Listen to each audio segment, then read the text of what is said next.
Hey there, everybody. Welcome to the Agency Side Podcast. I'm your host, Justin Levinson, and today I'm here with Andrea Panda, who is a managing director over at Psyop, which is an amazing design studio, and I'm really excited to talk to her and hear her story. Welcome to the show, Andrea.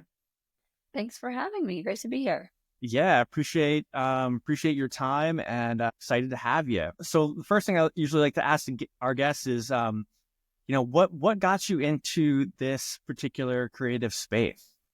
Oh man, that's a could be a long answer, but you know, I started in casting and just sort of like moved my way up and fell into commercials and just had a real love for production and live action. I came to Psyop, later in my career and really just believed in their forward thinking space and merging post and live action. So that's a short answer of how I got here, but Yeah. it's really interesting to be in a space where you get to meld the two. Yeah. Were you in school studying like film or anything similar to that? No, I didn't go. I did it the hard way. I PA'd and worked my way up and kind of fell into things. One of those wild move to California stories. So I didn't go to film school. I just kind of learned along the way and connected myself with, the right people. And, I use the word hustle a lot, but it was a hustle. And here I am. Yeah. Where did you come from before you moved to LA? So I was in Arizona. I originally moved to LA just to be here for the summer. I had a cousin that lived here. And I think 2 weeks into living here, I, called my parents and said, I'm not coming back. No point. So yeah, I grew up in Tucson and always knew that I was, needed to be somewhere bigger, somewhere where much more was going on. So my cousin was in the casting space. She kind of got me into that space, and I did that for a while, in my early 20s when I first moved here, and then kind of fell into the commercial space and decided to make the jump into production. And yeah, I was lucky enough to partner myself with some really, really amazing mentors along the way in production and worked on some really huge, amazing jobs back when we had lots of money in production and got to travel the world. So I feel like I have a really unique perspective in how I came up and who I worked with, and got to a point where I was ready to, settle down somewhere and be staff. And honestly, Psyop was the first call I took, and I've been here ever since. Yeah. I definitely like to get back into your story and how you got to where you are now. But just for our viewers, maybe you can tell us, what is it exactly you are doing? What's your position, and what's your day-to-day kind of looking like? Yeah, so I'm managing director of the live action and VFX department over at Psyop. We're originally known for our animation, world building, character development, and live action has, slowly been building up at Psyop. And my day to day is really client interfacing, director interfacing, do a bit of the EP as well. So I manage all the pitches that come in and just try and, find ways that we can collaborate best with the creatives that are coming to us and coming to our directors. My day to day is also making sure that my team has what they need, that we have enough staff to build our jobs, staff our jobs, and if we need to bring in freelancers, making sure we're hitting, margins. And in any spare second I have, I'm looking for new talent, new creatives to reach out to and build up our roster. Yeah, that's exciting. And yeah, you've had quite the journey from like you said, from PA all the way to managing director. When you started at Psyop, what was your position when you started there? I was hired as a head of production of live You came in action. as head of production there. Okay, cool. Mhm. And it was a PA that you were doing prior, like during casting. You have been there. Yeah, when I was like freelance in the freelance department, section of production. So I was on the ground on the jobs, and I think I PA'd for a couple of days and then coordinated and then production managed and produced and just sort of, climb up that production ladder before I came to SIO.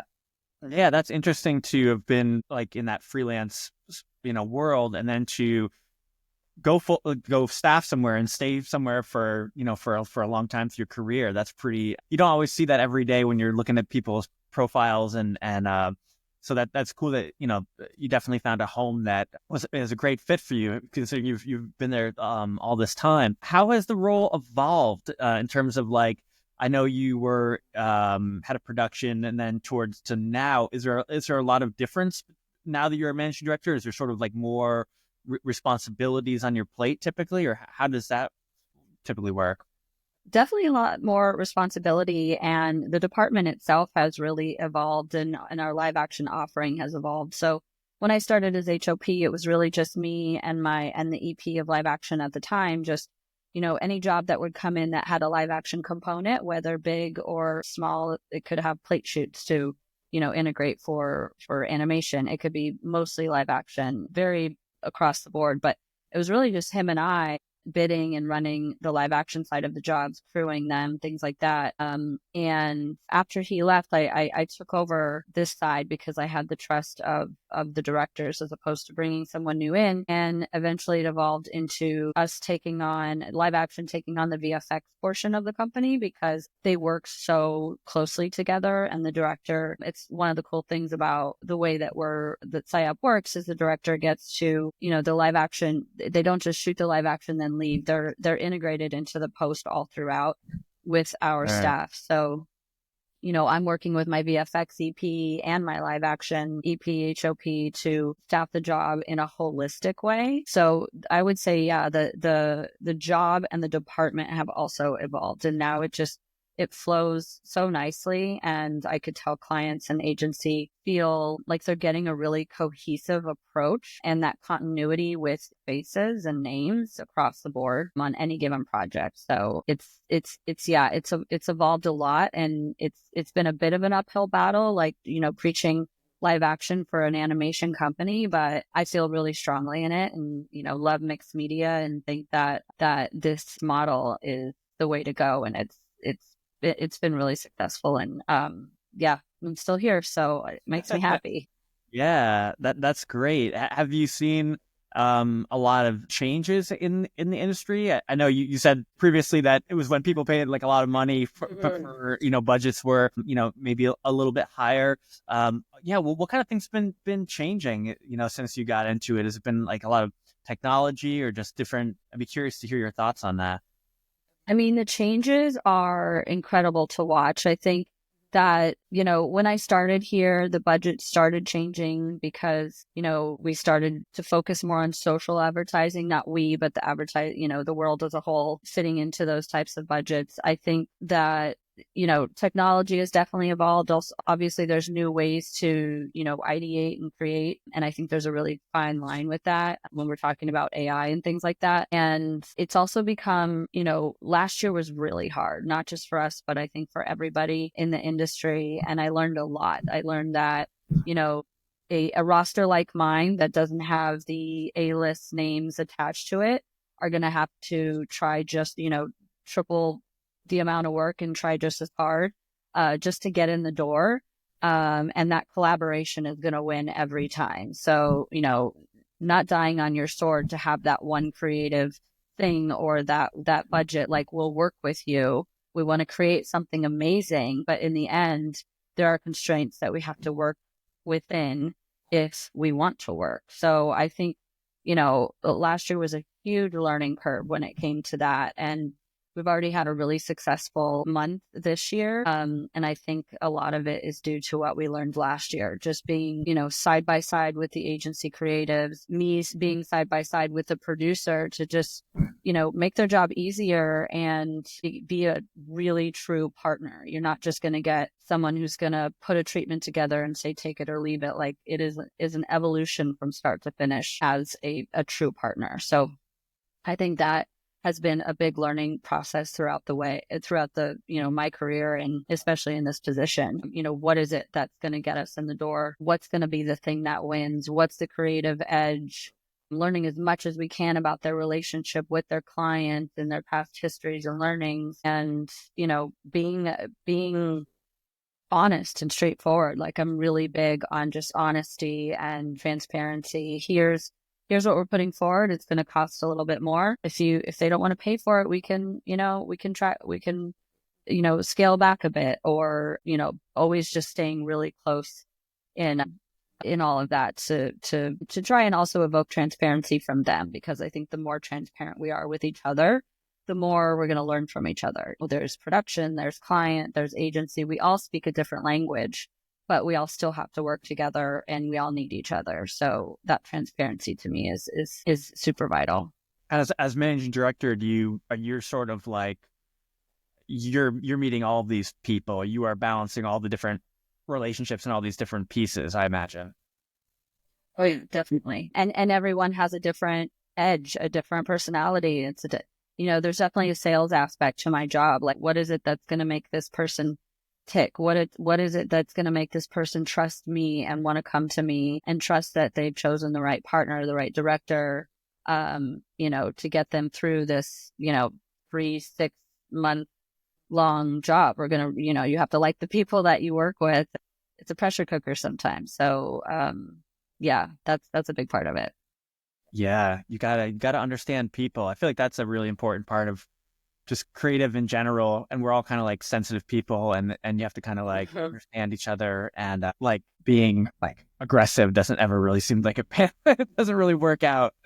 True. You sort of have, yeah, that's super interesting. I know, as a design studio, you guys it's kind of like advertising, entertainment. It's kind of like a lot of things. How is like a design studio like Psyop maybe different from like a creative agency? I know there's a lot of like overlap. Sometimes even you'll notice that people who are who are like motion designers or different may work in both kind of worlds. What is it that's different about what you do to just a general sort of creative agency? I would say a creative agency is working closer with a brand and ideating from the ground up. We come in more when an idea is more sold through and we're the executors. So we're here to elevate creative that's already been given to us and elevate it in ways that you can practically shoot it, camera movements, art department, all of that down the line. We want to take your creative and elevate it in a way that's going to make viewers, want to watch the whole 30 seconds, 60 seconds, 15 seconds. So I would say that's the biggest way that we're different. I mean, sometimes we get clients, brands that come straight to us and we start from the ground up with them. That's, an ideal situation sometimes if they don't know how to best execute something. But yeah, I would say that mostly we work with creative that's already been thought out and sold through. And then we're there to, make it the best that it possibly can visually and put that vision into a way that client can understand, and the agency creatives can help explain it to their client. It's really the middleman without actually being in the middle. Yeah, no, that really that makes sense. And what does it look like when, I guess maybe you can explain to me what it looks like in the beginning of the client comes to you and you have they want you to do your thing. What does it sort of look like in order of operations for when like the work comes in the door on your end? Yeah, well, I mean, getting in the door is really the hardest part. Well, we have sales reps and different ways that we get boards in, and we'll put a reel together and try to put our best foot forward, knowing that competition, especially these days, is very, very thick. So once we're chosen to shortlist, whether it's a single, triple, double bid, we jump in and talk to the creatives, and my director will pick their brain.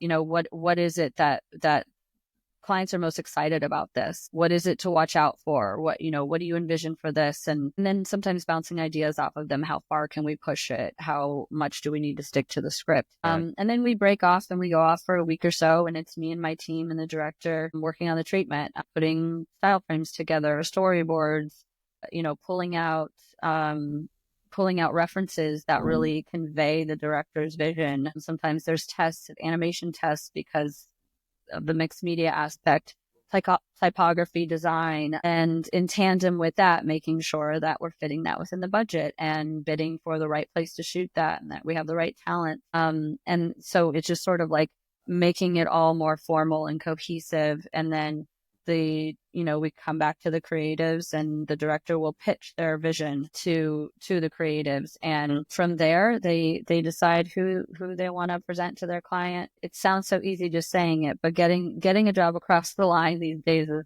harder than ever. I mean, I imagine there are some clients that may be more open to like your twists and what you want to do with it and make it something really your own. And then there's others that are like, I kind of want to like this, and there's less play. Is that accurate? 100%. Yeah. And we really depend on, our agency creatives to lead the way with that. They know that relationship best, and they know what their threshold is and what it's not. They're also, pitching themselves. So sometimes they want to say, you know what? No, we want to push them harder. They wanted to do this with their brand. And so we're going to show them how to do it. So we just really lean on that sort of guidance, because we'd love to push it. We're here for the visual and the the wow factor, and they're there obviously to sell a product. So getting those to meet, sometimes it's work, but again, collaboration. Do you see You can sometimes achieve both. skillfully with the creatives being able to maybe slowly meet the client in their comfort, but to sort of like slowly guide them into your vision and have them be like, that's amazing. Is that sort of like part of the process a little bit? Yeah, make it seem like it was their idea all along. Yeah. Yeah, definitely some of that they can, and sometimes it takes, getting the director. It's not typical, but it does. I had this recently. Director needed to get on the phone with the clients directly. It's almost like you don't listen to your parents, but you'll listen to the stranger next door. So once they heard their, them relay their vision, they were able to digest it, be a bit more open-minded. But it can be a little bit of a, just see like kids are with parents. How much can we push this envelope, and we'll get them there. Maybe it's too much at once, and little by little. But that's always the end game. It's like pushing creatives. That's totally what creatives want to do. Yeah. And you had also mentioned a minute ago that you're even booking where the shoots are happening. That's part of the gig too.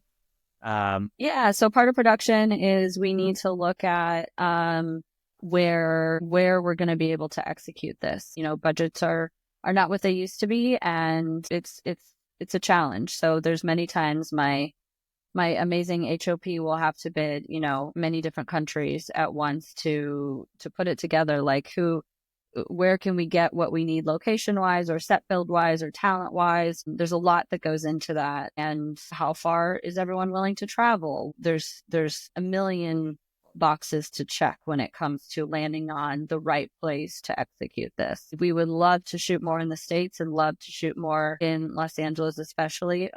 Just really challenging with the budget constraints and things like that. But is there a place that sort of comes up as a prime location for shooting that happens a lot in this space that's a sort of affordable and aesthetic is appealing? Yeah, there's a few. Mexico City has been a really big one the past, I'd say, 5 years. If they want to stay in North America, we love to shoot in Montreal. We have an amazing partner up there. The dollar goes a little bit further. If we're really trying to stretch a dollar, you might have to go further south to lately Colombia is a really new big hotspot where you can really stretch the dollar. If it's January and you need it to look American and you need a diverse amount of talent, usually go as far as Cape Town. We'll go to South Africa, and that's a really popular one. Yeah, it's far travel, but the dollar stretches, and you're gonna get top-notch crew, equipment, and obviously it's warm there in the winter here, so you're going to be able to get more sunlight. So do you get to travel to these places too? Are you going on set to these locations? I do. I try and take a really hands-on approach. My mentor that was here before me kind of taught me that, and I saw it be really, it's really effective having that. There's nothing more bonding than being on set with people for 12 hours a day. So yeah, you get that. Yeah, for good or bad, but it can really help you bond with your director, but also with, the agency and the creative and the clients. And because you're putting on the production for them. This is our production come to our set, we'll take care of you and we'll give you the best, production value possible and the best experience. So I like to go. I like to, take them to dinner, have our service company show us around, and get to be hands-on with, the local teams. So I think that's a really integral part of making these relationships last. Yeah. Seems like some very nice places to travel to if that's part of your gig. It seems pretty fun.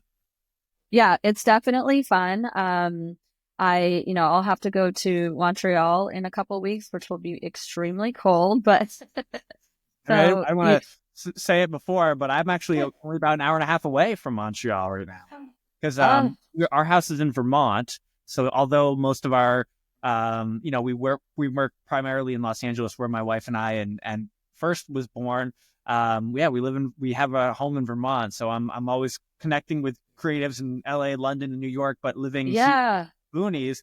And Montreal is one of it is a really beautiful city, and it's really nice that it's like civilization that's close to us. And we actually, for my wife's 40th birthday party, we were there not that long ago, and we went to see, there's a hotel where John Lennon stayed for a night, for one of his like bed-ins that he did with Yoko Ono. So we stayed in his exact room that he was in for that. And there's all this really cool like Beatles or John Lennon like memorabilia all over and history about him and all this kind of cool stuff. Oh, I had no idea. That's so awesome. Yeah, it was pretty fun. And they even put a guitar that sort of looked like the one John Lennon had in that room. But it's a whole different story. But Montreal is really fun. You get some like better food and the food, the wine. It reminds me of, and it's quaint. It always feels like Brooklyn and Europe mixed together.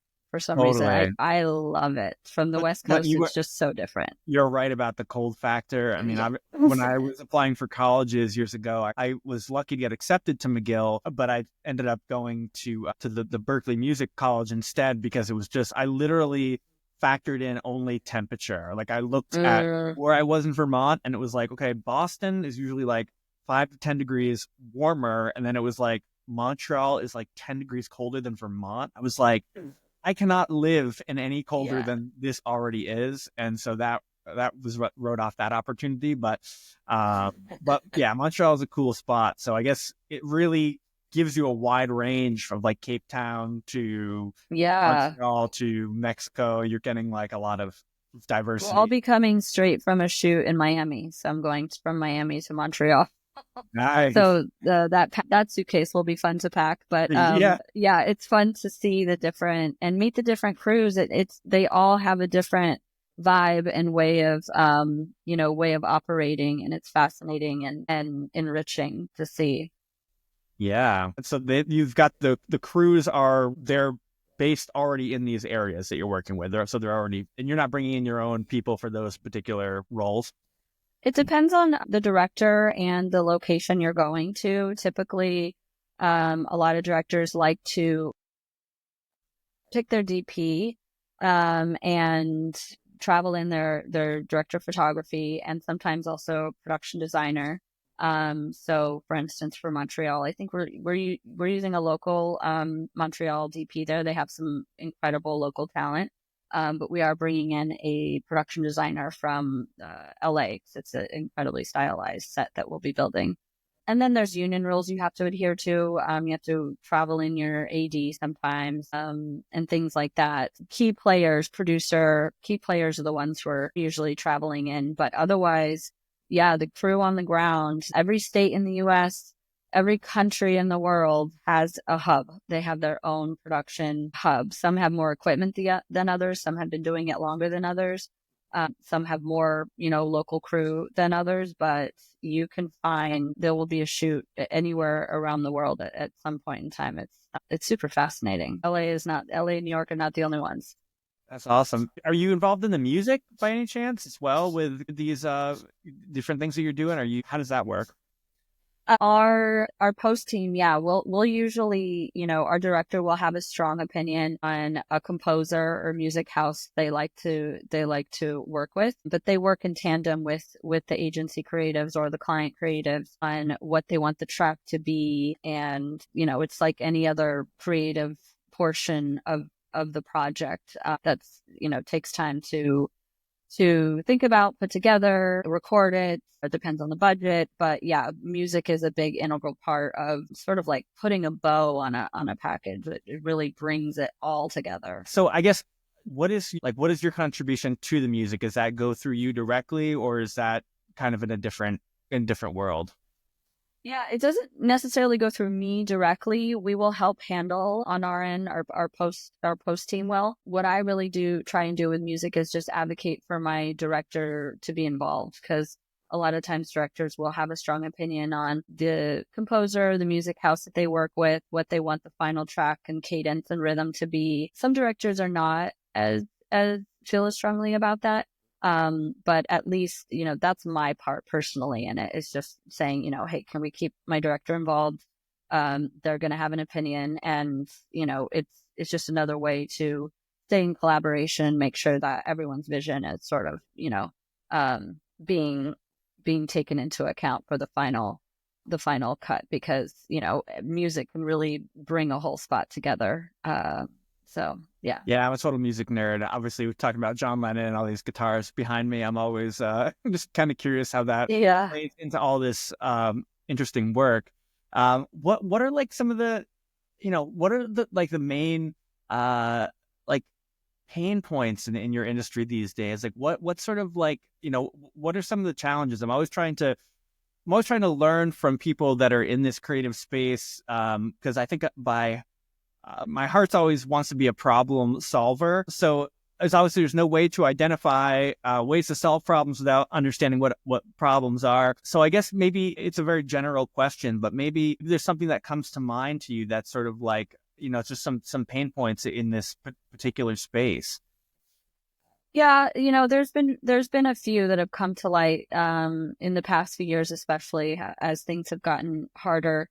I think asking for more for less is a really, that's a big one. And that's why I really try and be as transparent as possible and say, listen, we want to be partners. This isn't for lack of being partners, but here's what you can afford, and we don't want to, put the production value or the final product and the creative at risk just to squeeze another dollar or get a cheaper this or a cheaper that, or and also to remember that we're all a business. We're all making money.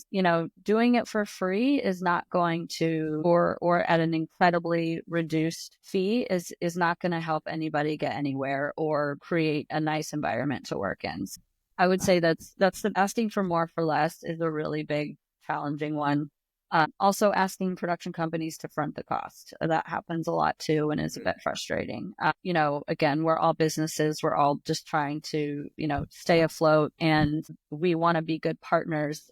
But, not everyone can float that for as long as we're asked to sometimes. So I think. How does that model typically work? So they want you to pay for everything, and then you'll get paid plus a gratuity fee after the project's completed, kind of thing? Is that how it works?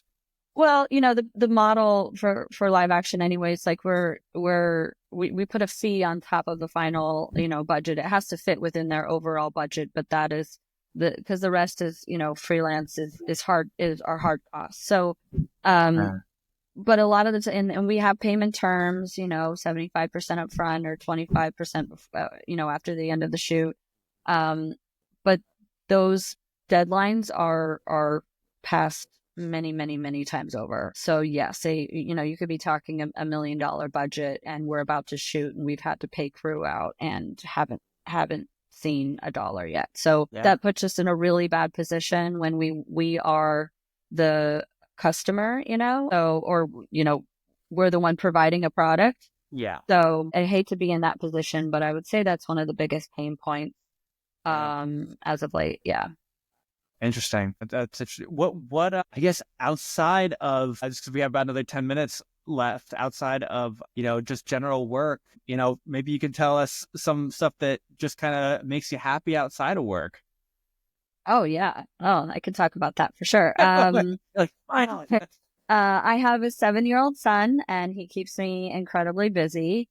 Cool. Actually, reason why I went staff because I was freelance did not bode well that kind of schedule to being a mom. So yeah, we live in South Bay, California, and so there's lots of outdoor activities and birthday parties and things like that. And I'm just a really big fan of like either hanging at home with family and friends and entertaining, going to the movies with my son and my husband. We're also big travelers. My husband's family's from the UK, so we go back there often, and it's definitely my second home. It brings me a lot of joy. Reading.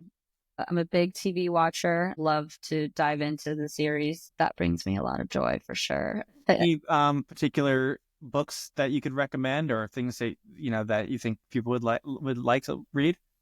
I usually go for an easy read, a mystery, or a lot of women-led dramas. Kristen Hanna's probably one of my more favorite authors, and she wrote like The Nightingale and The Women. And I would say The Women is one that I've read, the latest one that I've read that I would recommend to anyone. It's a historical fiction based in Vietnam war time about the women that were involved in the war and the nurses, and it's just incredibly written. But yeah, those fast reads and juicy content, that's my jam.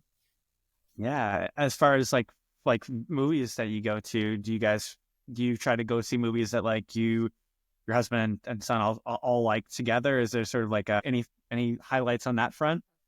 Yeah, we definitely have to see movies, that are appropriate for him. Lucky for us, he's become because my husband's a movie buff as well. So I think my son has just taken it on by osmosis and he loves to go to them. I mean, he sat through Wicked with me, which is a big Oh, deal for a nice. 3.5 hour movie for a 7-year-old. Yeah. And he really enjoyed it and follows along and asks questions. We see any and all kid movies that we possibly can. We're looking forward to Dog Man in a couple of weeks, which Cool. comes out. And then when my husband and I are on the few chances we're able to get to a movie by ourselves, it's usually a Marvel movie because, I have to make sure that I'm up for anything, but him Yeah. not so much. So yeah, we all love going to the movies. I love that my son is an age that we can do that with him now.